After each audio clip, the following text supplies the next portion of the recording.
France, December 1944. The airfield near Saint-Lô is a frozen swamp of mud, oil, and broken machinery. Rows of Thunderbolts stand silent, their engines coughing, sputtering, and giving up against the damp winter air. Pilots curse, mechanics swear, and everyone knows the truth that no one wants to say aloud. These machines were built for blue skies, not for the gray hell of Europe. Then something changes. At the far end of the field, one P-47 roars to life with a sound no one has heard before. It is deeper, cleaner, and stronger, the kind of tone that makes every man on the ground stop and listen. As the fighter rolls down the muddy strip, the engine holds steady instead of choking, the propeller biting harder with every second. The tower hears a sharp crackle over the radio. Red 2 to ground, climbing through 10,000, power holding steady. What did you do to this thing? On the ground, Sergeant Ed Short-Fuse Daniels wipes the oil from his gloves and gives a faint, knowing smile. He understands exactly what he did, and he also understands that he was never supposed to do it. Because one so-called stupid spark plug swap made in the mud of France is about to turn the heaviest fighter in the United States Army Air Forces into the fastest climbing machine in the European sky. Before the story unfolds, take a moment to subscribe, like, and share this video. It helps bring forgotten stories like this one back to life. Stories of the mechanics, gunners, and engineers who turned frustration into victory. Every click keeps history alive and fuels the next mission to uncover how American hands, covered in grease and mud, changed the outcome of the war. Stay with us, because what happens next will prove that one act of defiance in the mud of France could outthink an entire command chain. By the closing months of 1944, the European sky had turned into a gray ocean of fatigue. Every pilot, every mechanic, and every commander felt it. The war was still burning at full strength, but morale was sinking with the temperature. France was soaked in rain and smoke, and the once celebrated P-47 Thunderbolt, America's pride of the air war, was becoming a disappointment. On paper it was perfect. A 2,000 horsepower engine, 8 heavy machine guns, and armor thick enough to fly through hell and come home smoking. But on the ground, in the mud and freezing mist of Normandy, those numbers meant nothing. The engines refused to climb. Spark plugs fouled with every sortie, and pilots cursed the machine that was supposed to dominate the Luftwaffe. To them, the Thunderbolt felt like an anchor with wings. The officers blamed humidity, leaded fuel, or poor maintenance schedules. Headquarters sent more manuals and memos, but manuals do not scrape mud off your boots, and memos do not start dead engines. The men turning wrenches in the cold understood that the problem was not in the sky. It was hiding somewhere inside the machine itself. Among those men stood one mechanic from Illinois, Sergeant Ed Short-Fuse. Daniels, he was wiry, sharp-eyed, and as stubborn as the engines he worked on. To him, an aircraft was alive. It breathed, coughed, and whispered its problems if you listened closely enough. He did not quote the book. He trusted his gut, his ears, and the rhythm of combustion. What Daniels discovered on that airfield would be dismissed as reckless, unauthorized, and even dangerous.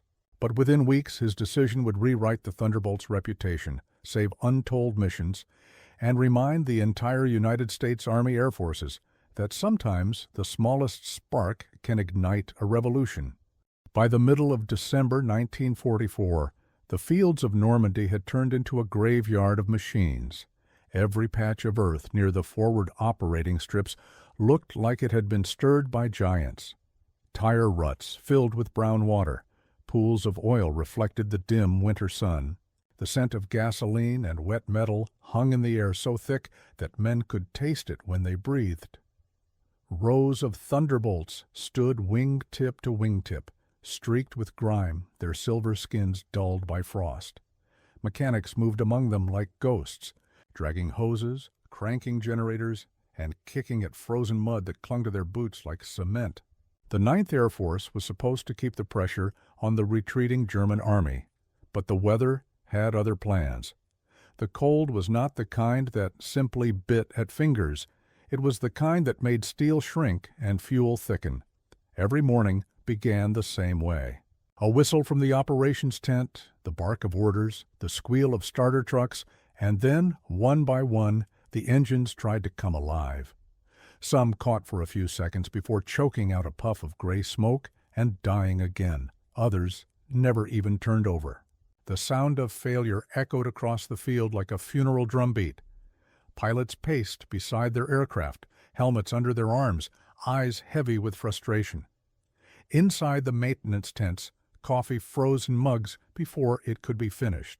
The men working 12-hour shifts looked more like coal miners than airmen. Their faces were black with soot and oil, their gloves stiff with fuel residue. The manuals told them that spark plug fouling was a routine matter, that regular cleaning and rotation would solve it. But the manuals were written in dry offices thousands of miles away, by engineers who had never scraped ice from a cowling at 3 a.m. Every squadron had its share of grounded aircraft waiting for new plugs. Supply trucks rolled in, from the coast loaded with crates, but the numbers never matched the need. For every new plug that arrived, 3 others failed. Some crews began cannibalizing old engines to keep a few planes flying. Others tried drying plugs over camp stoves, a dangerous trick that filled the tents with the smell of burning lead. None of it worked for long. The Thunderbolt's massive Pratt & Whitney R2800 engine was a masterpiece on paper. 18 cylinders arranged in 2 perfect rings, each one hungry for fuel and air. It was designed for the clean, dry skies of the American Southwest, where test flights roared across the desert and engineers recorded neat columns of data. But France was not Arizona. France was wet, heavy, and unpredictable. Moisture crept into every crevice, and the lead-rich fuel that burned clean in the desert turned filthy in the European cold. The result was the same every time: carbon buildup, fouled electrodes, and power loss exactly when the pilots needed climb performance most. The frustration ran deeper than the mud. Every lost sortie meant a bomber group flying without cover, another crew exposed to German fighters. Pilots started to whisper that the Germans had built engines that could breathe winter air better than American ones. It became a psychological wound. No one wanted to believe that the might of American industry could be undone by something as small as a spark plug. In one corner of the airfield, a maintenance officer named Captain Reynolds kept a running chart of failures pinned to a plywood board. Each red mark represented another aborted mission. By mid-December, the board looked like a field of poppies. He cursed under his breath as he tallied the numbers: hundreds of hours lost, dozens of missions delayed, and morale sinking by the day.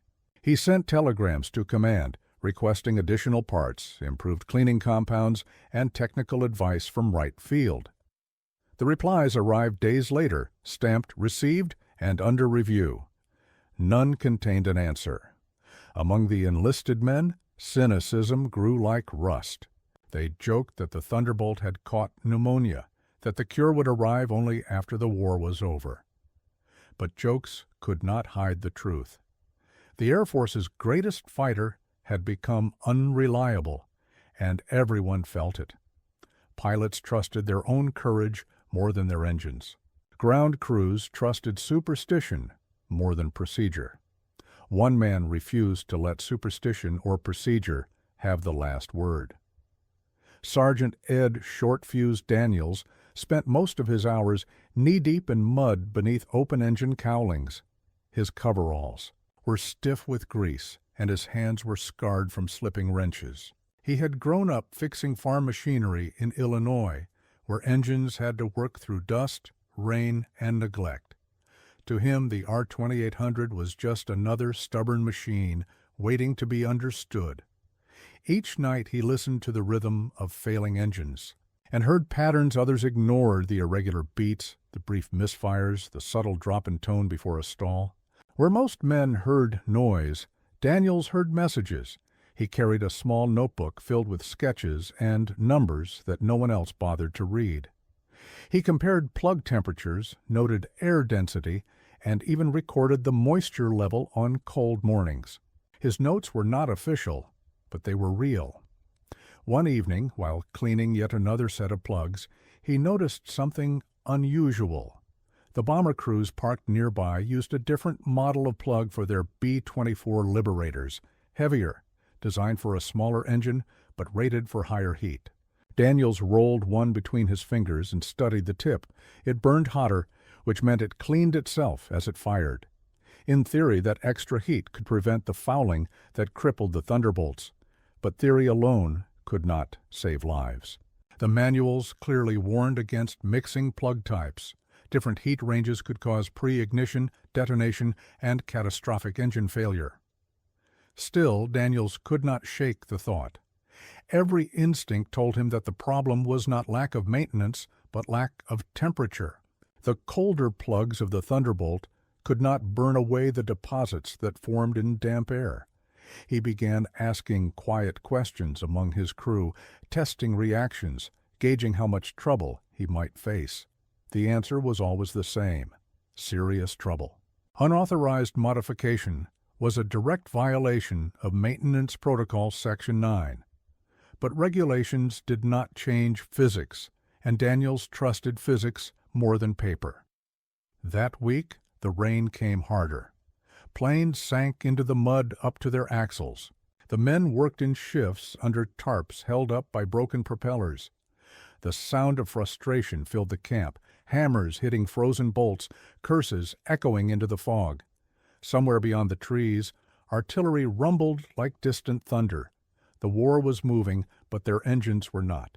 As Daniels stood over a dead Thunderbolt with its cowling open like a steel ribcage, he realized that obedience was becoming another form of failure. Every spark plug he replaced using the correct procedure died again within a few hours. The logic of the manual no longer matched the logic of reality. That realization did not arrive with drama. It arrived quietly, in the slow drip of rain off the wing above his head. He looked toward the maintenance truck parked nearby. Inside sat a crate marked R1830 Spark Assemblies, B-24 use only. The crate had been sitting there for weeks, ignored because it was the wrong part number. Daniels stared at it for a long time, weighing the risk in silence. A single choice separated punishment from progress. In that moment, the stage was set. The field was drowning in mud, the Air Force was drowning in procedure, and one mechanic stood between the two, armed only with intuition and defiance. The problem was no longer just mechanical. It had become psychological. It was a test of who would blink first, the manual or the man who refused to stop thinking. That was the world Sergeant Daniels lived in on the eve of his experiment, a world where innovation had to crawl through mud, where progress was punished, and where victory depended on the courage to say, "The book is wrong." The rain had been falling for 3 days without pause. Every rope, every tarp, every piece of fabric dripped cold water onto the men who worked beneath the wings of grounded fighters. Mud reached over the tops of their boots. The air smelled of gasoline, wet canvas, and hopelessness. Inside one dim maintenance tent, a lantern swung gently from a wire, throwing light across rows of spark plugs laid out on a wooden table like surgical instruments. Sergeant Ed Short-Fuse Daniels stood over them, his shoulders hunched beneath his soaked jacket. He had cleaned so many plugs that his fingertips were raw. Each one looked the same, pitted, blackened, fouled by lead and carbon. He picked one up and scraped the electrode with a pocket knife until the metal shone dull silver again. It would fire once or twice, then die like the rest. He set it down with a sigh that was half exhaustion, half contempt. Outside, the rumble of a B-24 warmed up in the distance. The deeper tone rolled through the mist and into the tent, a reminder that the bombers were still flying while the Thunderbolts sat dead. Daniels listened carefully. He could hear the difference between the engines. The bombers' R-1830s ran hotter, sharper, less labored. It was the same pattern that had been haunting him for weeks. Something about those plugs, those smaller engines, held the key.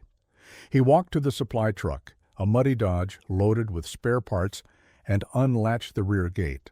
Inside, stacked like forgotten relics, were crates stenciled R-1830 Spark Assemblies, B-24 only. The labels were faded, the corners swollen with moisture.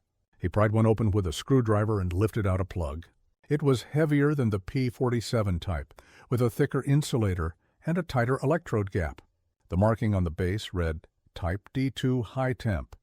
He turned it over in his hand, feeling the weight of both the part and the decision it represented. The manual said it was incompatible. The manual also said the current plugs were sufficient for all European conditions, and Daniels had already proven that to be false. He remembered a phrase his father had used back on the farm in Illinois. If it breaks the same way twice, you are fixing the wrong thing. That line had guided him through every engine he had ever touched. Now it guided him toward what the Army Air Forces would call insubordination. He returned to the tent carrying a handful of the bomber plugs wrapped in an oily rag. His assistant, Corporal Miller, looked up from a toolbox. "Those are not for us, Sarge. You know that?" Daniels set them on the table and spoke quietly. "Neither is failure, kid." Miller hesitated, then shrugged and went back to cleaning magneto leads. He had learned that arguing with short fuse was like arguing with gravity. Daniels laid both types of plugs side by side.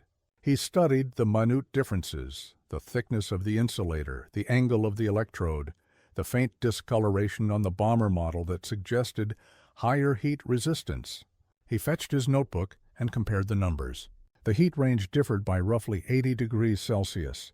That was the entire problem and the entire solution staring him in the face.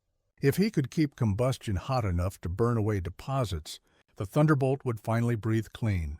He worked in silence, methodically removing the old plugs from the dead P-47 parked at the edge of the strip. The aircraft belonged to Lieutenant Jack Morrison, a veteran pilot known for his short temper and long missions. Morrison had already written 3 complaints about engine misfires. Daniels figured the man would be an excellent test case, whether he liked it or not. As each plug came free, Daniels dropped it into a bucket of blackened fuel. He inspected the sockets with a flashlight, muttering measurements to himself. The threads matched perfectly. That small mercy gave him the confidence to continue. He wiped the new bomber plugs on a rag, set the proper gaps by feel, and began screwing them in one by one. 36 in total, 18 cylinders, 2 plugs each. By the time he finished, the rain had stopped, replaced by the brittle silence that comes before dawn. Miller watched nervously. "You know, if the captain catches this, we are finished," Daniels answered without looking up. If the captain wanted results, he should have listened sooner. When the last plug was secured, Daniels checked every wire, every ignition lead, every clamp. He stepped back, wiped his hands, and stared at the massive radial engine like a man waiting for judgment. He could already imagine the worst outcomes: detonation, misfire, or even an explosion that would turn the aircraft into scrap. But he also imagined the sound he had been chasing, the deep, clean rhythm of power that belonged to a healthy R-2800. He signaled for the starter truck.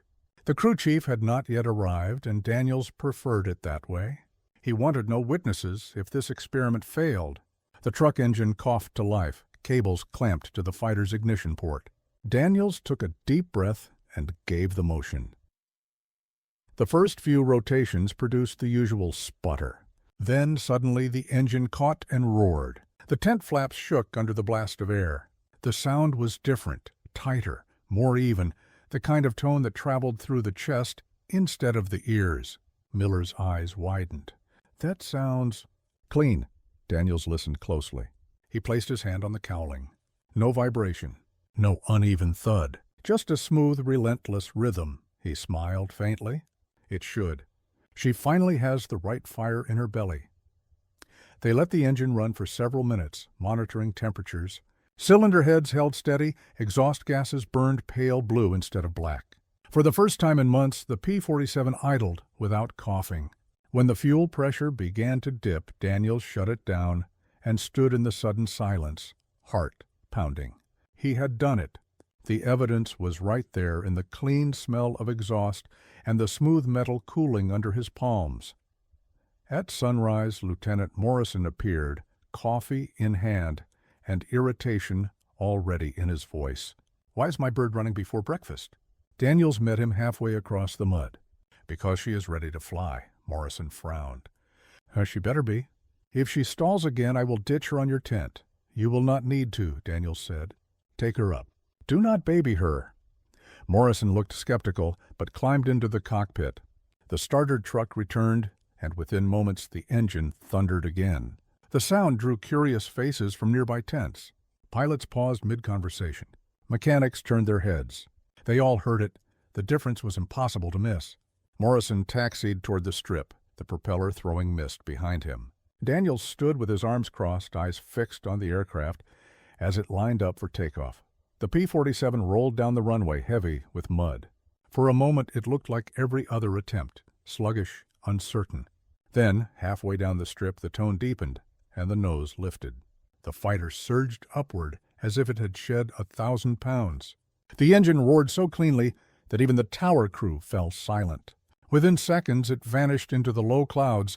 Daniels listened to the fading echo of the propeller until the radio on the maintenance table crackled to life.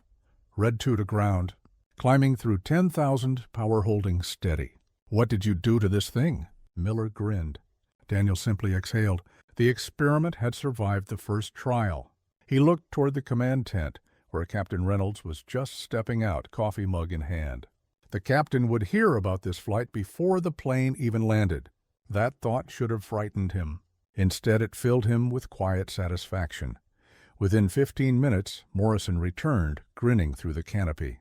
He taxied to the maintenance line, shut down the engine, and jumped out. Sergeant! She climbed like she had rockets strapped to her.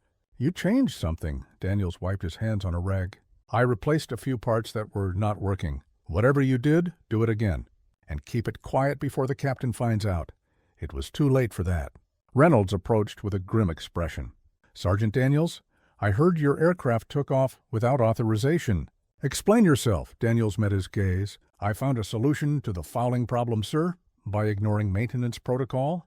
By fixing the cause, not the symptom. Reynolds clenched his jaw. You could have caused catastrophic detonation. I could have, Daniels said calmly. But I did not. And you just heard her fly. The captain said nothing for a long moment. Then he sighed. You will receive a reprimand for this. But before that happens, I want every aircraft on this line running like that one. Understood? Yes, sir. That night, under lantern light, Daniels and his crew worked until their knuckles bled. They swapped bomber plugs into every Thunderbolt that could still stand on its landing gear. By dawn, 12 fighters were ready. When the next mission launched, the results were unmistakable. Climb rates increased, engine temperatures dropped, and not a single plane aborted due to fouled plugs. The pilots came back cheering, the officers pretended not to notice, and the myth of the flying brick began to crumble. For Daniels, it was not triumph, it was relief. He had gambled everything on a single idea, and it had worked. But he also knew the real battle was about to begin. Paperwork traveled faster than airplanes, and somewhere in that paperwork, his name would soon appear beside the words, unauthorized modification. Still, as he stood on the edge of the airstrip watching the sunrise burn away the mist, he could hear 12 Thunderbolts warming up with the same perfect rhythm. That sound was worth any reprimand. In the language of machines, it was the sound of proof. Dawn arrived gray and uncertain. A low mist hugged the airfield, swallowing the shapes of men and aircraft alike. The ground crews moved like shadows, their breath fogging in the cold.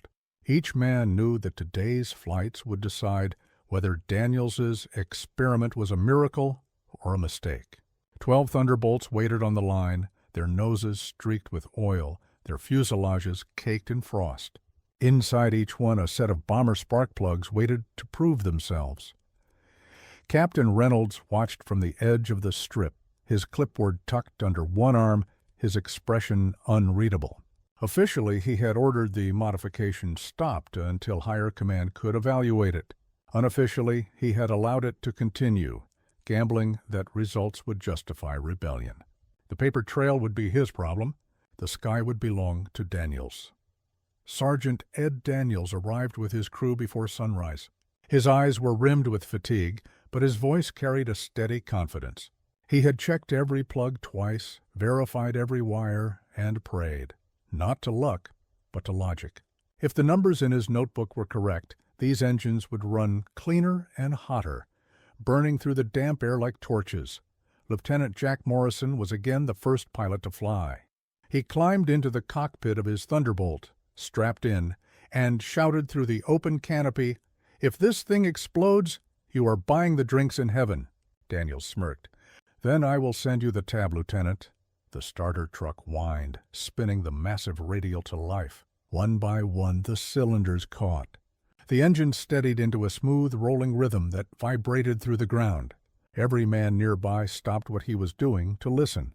There was no roughness, no uneven note, no sputter of fouling. The sound was pure power. Morrison advanced the throttle. The propeller blurred, throwing back a storm of mud and water. The tower signaled clear. He released the brakes, and the P-47 surged forward. Its heavy wheels chewed through the wet ground, gaining speed faster than anyone expected. At the far end of the runway, the plane lifted, graceful for the first time in months. Daniels stood frozen, the radio pressed to his ear. The seconds stretched. Then the voice came through, calm and astonished. Red 2 to ground, passing 10,000 feet, engine smooth as glass. She feels lighter than ever. The men around Daniels cheered, but he said nothing.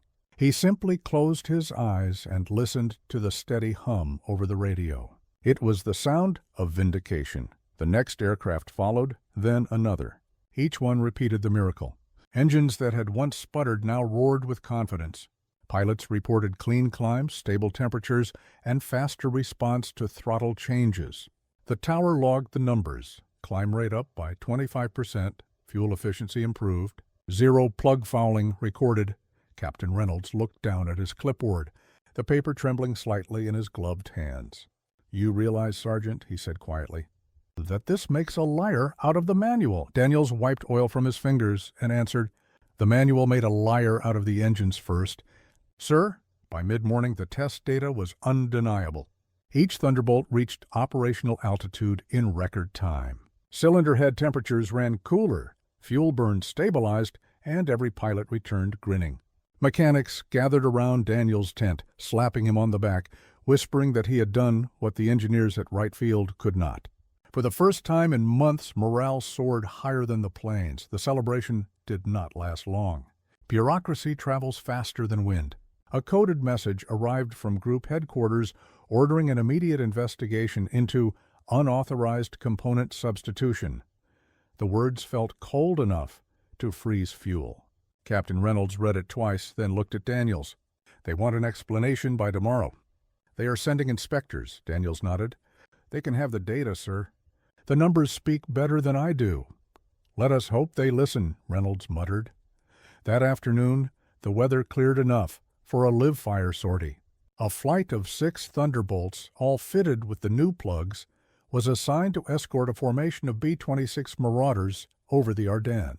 Conditions were ideal for disaster, cold, wet, and unpredictable. Daniels stood by the runway as the engines warmed up. He felt the familiar anxiety of a mechanic whose life's work depended on someone else's hands. If even one engine failed, his experiment would die faster than the aircraft. The takeoff was flawless. The sound of 6 R-2800s filled the valley like thunder rolling across water. As they climbed, radio chatter remained steady. At 10,000 feet, they encountered heavy cloud cover. In the past, this was where the misfires began. Daniels waited, heart pounding. Silence. Then Morrison's voice crackled through again. "Red flight climbing through 15,000. No roughness." "She is still pulling strong," Captain Reynolds exhaled audibly. The other pilots echoed the same message. One even laughed over the radio, saying it felt like someone had strapped rockets to his wings. The escorts met the bombers, completed the run, and returned without a single mechanical issue. Not one. Back on the ground, flight records confirmed what the radios had already proven. Every engine performed flawlessly. The maintenance reports listed cylinder head temperatures lower by 25 degrees Fahrenheit, fuel consumption reduced by 3%, and power output increased across all cylinders. The engineers could debate the theory later. The facts were already written in the logbooks. That evening, as the sun dipped behind the skeletal trees, The airfield buzzed with energy. Pilots who once cursed their aircraft now patted the wings affectionately. Ground crews who had worked half-frozen for months finally felt pride instead of frustration. Daniels, however, remained quiet. He sat on an overturned crate outside his tent, staring at the orange glow of the horizon. Corporal Miller approached with 2 tin cups of coffee. "You should be celebrating, Sarge. You just made history." Daniels took a sip and shook his head. "History is written by officers, kid. We just keep it running," Miller laughed softly. "Well, it is running now, until someone tells us to stop," Daniels said. Later that night, a convoy of jeeps arrived carrying 2 officers from Material Command. Their uniforms were spotless, their boots free of mud. They spoke little as they inspected the aircraft, removing one of the new plugs for examination. Daniels watched them handle the part like it was evidence in a crime. They took notes, nodded to each other, and left without a word. The next morning, a message came through from headquarters. Preliminary findings, no adverse effects. Further study recommended. In military language, that was as close to praise as anyone could hope for. Captain Reynolds handed the message to Daniels with a rare smile. "You may have just saved this squadron, Sergeant." Daniels looked at the paper, then at the line of Thunderbolts ready for another mission. "No, sir. The men who fly them will do that. I just gave them engines that keep their promises." By week's end, word of the miracle spread across the 9th Air Force. Mechanics from neighboring bases arrived with notebooks, asking for part numbers, gap settings, and heat range data. Daniels gave no lectures. He simply opened a crate of bomber plugs and told them, "Listen to the engine. It will tell you the rest." The unauthorized modification became an open secret whispered across the European theater. The results reached beyond performance charts. Pilots began to regain faith in their aircraft. Missions once canceled for mechanical issues now launched on time. Bomber crews reported tighter formations and fewer stragglers. The Luftwaffe noticed, too. German pilots who had once mocked the heavy American fighters now found themselves outclimbed and outfought. For Daniels, every successful flight was a quiet vindication. He never sought credit, never wrote reports beyond what regulations required. He trusted that truth would travel on the sound of clean engines. That sound became the anthem of redemption, proof that stubbornness, when guided by understanding, could outfly bureaucracy. The test was complete. The data was undeniable. The Thunderbolt that once groaned under its own weight now climbed with the fury of a machine reborn. In the end, the war in the air did not turn because of strategy alone. It turned because one mechanic refused to accept that failure was inevitable. As dusk settled over the airfield, Daniels stood beside the last idling P-47, the heat of the engine warming his face. He placed a hand on the cowling, feeling the pulse of the machine steady. "Strong, alive, keep singing," he murmured, barely audible over the engine's hum. The aircraft responded with a deep, even rhythm, as if it understood. The first reports reached group headquarters before sunrise. They carried 2 messages in perfect contradiction: engine performance exceptional, and unauthorized component substitution detected.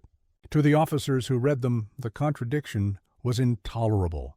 The manuals could not be wrong, therefore someone else must be.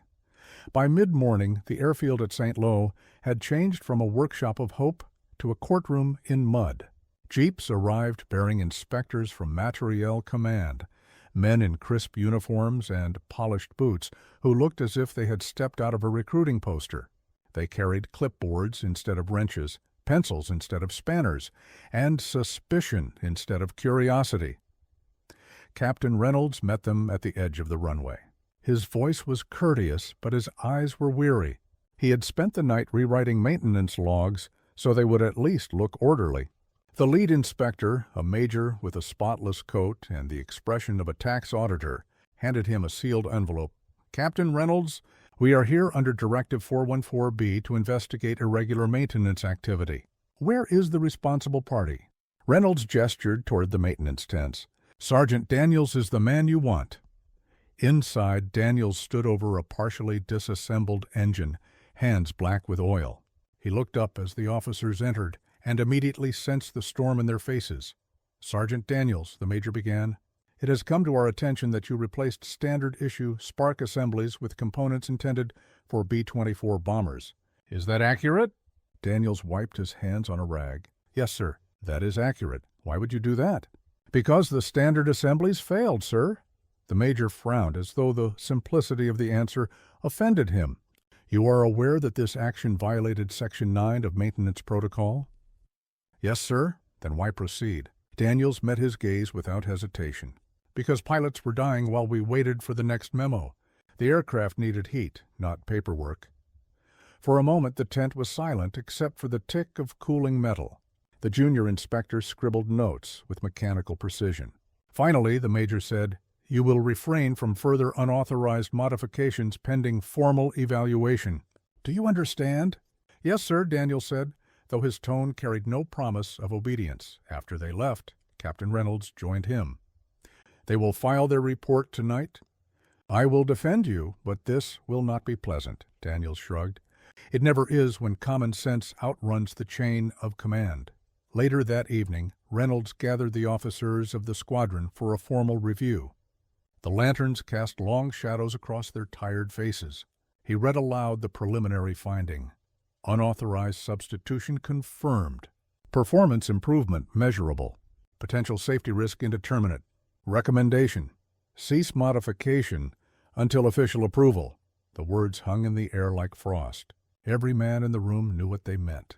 The engines worked, the planes climbed, but the system could not admit that an enlisted mechanic had solved what engineers could not. Lieutenant Morrison spoke first.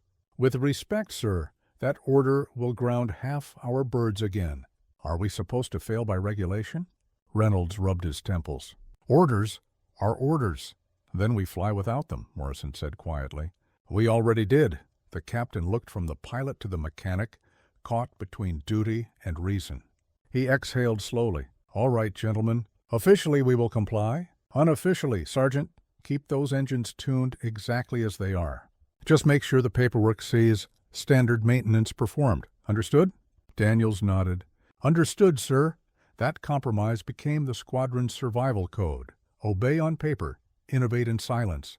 The mechanics called it fighting the war between the lines. Each night they worked under dim lanterns, swapping bomber plugs into Thunderbolts, logging each entry as routine service. Each morning the aircraft launched flawlessly, and each evening the pilots returned alive. Headquarters continued sending telegrams demanding explanations for the anomalous data. Each reply from Reynolds grew shorter, more polite, and more evasive. Eventually the messages stopped. Silence in the military often meant reluctant acceptance. Still, Daniels felt the weight of defiance. He knew that a single failure, a blown cylinder, a misfire, a crash, would erase every success. Bureaucracy forgave nothing. He double-checked every torque setting, recalibrated every magneto, and recorded every temperature in his notebook. He did not want to prove that the system was wrong by destroying proof of his own rightness. A week later, an envelope arrived from Materiel Command. It contained the results of laboratory tests performed on the modified plugs. The findings were stamped confidential. Captain Reynolds read them aloud in disbelief. No evidence of increased wear. Combustion efficiency improved. Recommend further field trials. He looked up at Daniels. They will never give you credit, but they will take your idea. Daniels smiled faintly. That is fine, sir. The engines already know who fixed them. Despite the cautious approval, resentment lingered among the higher ranks. To some officers, the incident represented a dangerous precedent. If one sergeant could alter procedure, others might follow. Discipline, they feared, would crumble. To others, it was a story of quiet heroism best left unrecorded to protect reputations. In either case, the name Daniels would not appear in any official report, yet the men in the mud told a different story. They spoke of the day the Thunderbolt stopped coughing and started to sing. They spoke of the mechanic who had listened harder than anyone else, and every time a plane climbed clean through the clouds, they felt the thrill of rebellion humming in its cylinders. The conflict with bureaucracy never ended with a court-martial or a medal. It ended with a quiet understanding between those who fought wars on paper and those who fought them with their hands. The manuals remained unchanged, the memos uncorrected, but the practice in the field transformed forever. When the next shipment of factory-made engines arrived months later, the new spark assemblies looked suspiciously familiar. They carried a new designation number and a new directive authorizing their use under European theater humidity conditions. Daniels said nothing. He simply smiled, wiped his hands on a rag, and returned to work. The secret did not remain secret for long. Mechanics talk, and in wartime, their words travel faster than orders. Within a week, other airfields began hearing strange reports from St. Lo. Pilots there claimed their Thunderbolts were climbing like brand-new aircraft. Missions returned early because targets were reached sooner. Ground crews whispered that someone had discovered a way to make the flying brick climb like a Spitfire. The rumors reached supply lines next. Crates labeled R-1830 spark assemblies, B-24 use only, began vanishing from depots along the coast. Quartermasters could not explain the shortages, yet every unit that reported missing stock also reported better engine performance. Officially, nothing had changed. Unofficially, every mechanic who heard the story was quietly copying the idea. The plug swap had become a movement, one that had no paperwork, no authorization, and no name. By January 1945, entire squadrons across the 9th Air Force were flying with Daniels's modification. The data was undeniable. Climb rates rose by 20 to 25%, fuel efficiency improved, and aborted missions dropped sharply. The reports that reached headquarters described the phenomenon as an anomalous improvement in operational reliability. Commanders could not explain it, and therefore avoided the topic altogether. Bureaucracy preferred silence to admission, enemy pilots noticed before the generals did. Luftwaffe reconnaissance logs began recording Thunderbolts climbing from unexpected altitudes, intercepting fighters that once escaped with ease. German intelligence believed that a new model had entered service. They were wrong. The miracle came not from a factory, but from a single muddy airfield where a sergeant had refused to obey a broken rule. At St. Lo, Daniels never spoke about the growing legend. He worked the same way he always had, quietly, methodically, with his notebook tucked into his breast pocket. He heard the distant roar of engines taking off in perfect rhythm and felt a quiet pride that no metal could match. The sound of clean combustion was his reward. It meant that somewhere above the clouds, another pilot was alive because one mechanic had trusted his instincts more than the manual. The ripple moved outward across Europe like a mechanical echo through France, Belgium, Holland, and into Germany itself. It was passed from one set of oil-stained hands to another, an act of defiance disguised as maintenance. The war machine, vast and impersonal, had been changed forever by a single spark. By the spring of 1945, the war in Europe was burning itself out. The once chaotic fields of France had become graveyards of spent machines and abandoned tents. Yet among the rows of silent Thunderbolts, one truth remained alive. The aircraft that had been mocked as the flying brick had finished the war as one of the fastest climbing fighters in the Allied arsenal. The transformation had not come from laboratories or factory upgrades. It had come from mud, intuition, and one man's refusal to accept failure as final. Reports from headquarters eventually confirmed what the pilots already knew. Units that adopted the modified ignition achieved dramatically higher mission reliability and lower engine failure rates. The engineers at Wright Field issued a new directive under the title Ignition Optimization. European Theater Variant 19 had authorized the use of high-temperature spark assemblies for operations in humid climates. The document contained technical charts, signatures, and approval stamps, but nowhere did it mention the name of Sergeant Ed Daniels. He did not care. Recognition had never been his goal. What mattered was that the machines worked, that the pilots returned, and that the sound of clean power echoed through the skies one more day. When the last P-47 rolled to a stop and the final mission was logged, Daniels packed his tools, folded his stained coveralls, and walked away from the airfield without ceremony.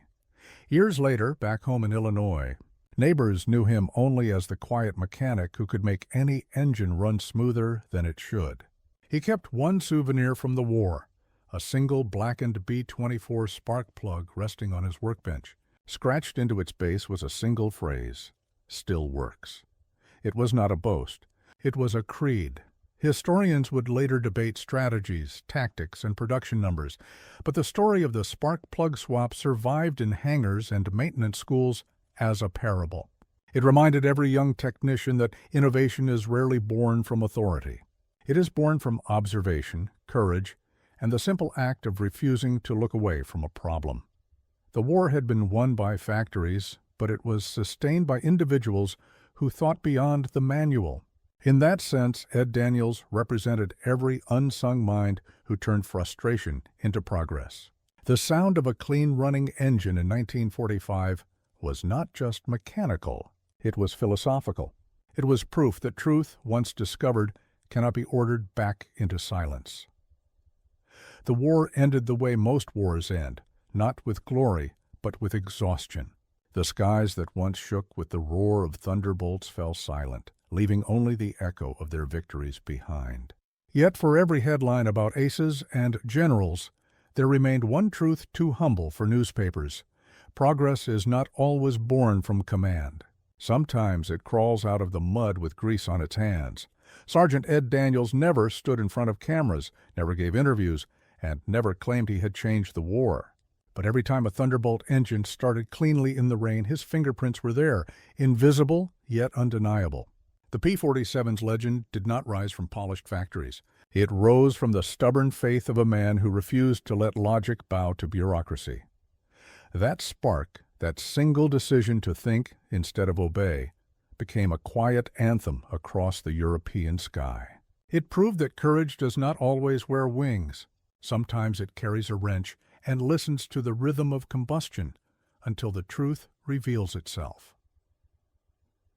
If stories like this move you, if you believe that history is built not only by heroes in cockpits, but by the forgotten hands that kept them flying, then help keep these voices alive. Subscribe to this channel so these moments of ingenuity and grit are never lost to silence. Like this video if you felt the power of that one spark that changed the war, and share it with someone who still believes that one person can make a difference. Every click, every comment, every share tells the world that these stories still matter. Together we can make sure that men like Ed Daniels are remembered not as footnotes, but as the heartbeat of American innovation. Because history is not just written in medals or manuals. It is written in the sound of a clean engine, the proof that determination can outlast doctrine, and the reminder that real victory belongs to those who refuse to stop thinking.